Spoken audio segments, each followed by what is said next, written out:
Non so bene se ci sia stato un confronto serrato e proficuo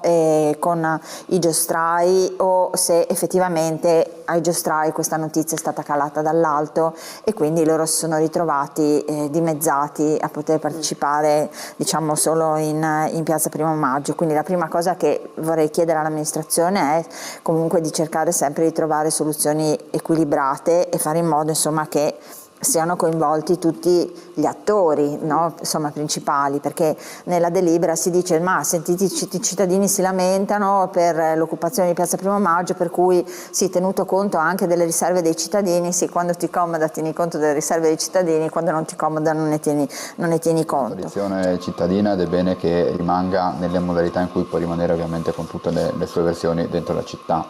E so che le interlocuzioni ci sono state con i giostrai, così come c'è con la questura, così come purtroppo sempre di più le aree afferenti allo stadio sono utilizzate, oltre che per i parcheggi, anche per alcune strutture. Si è visto durante la Supercoppa, si vedrà probabilmente anche durante la partita di rugby, altre aree oltre a quelle dello stadio che vanno a insistere sui parcheggi, quindi le delimitazioni in qualche modo delle aree per i giostrai in qualche maniera sono complesse. So che anche dal punto di vista amministrativo si cercava di trovare delle soluzioni anche economiche e di aiuto per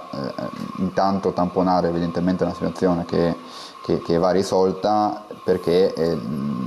evidentemente le partite di calcio ci sono ogni anno in quel periodo, il calendario degli impegni sportivi è quello, e quindi quell'area lì evidentemente non può andare bene, così come l'area di piazza Primo Maggio, non potendo utilizzare l'ellisse interna dove ci sono gli alberi,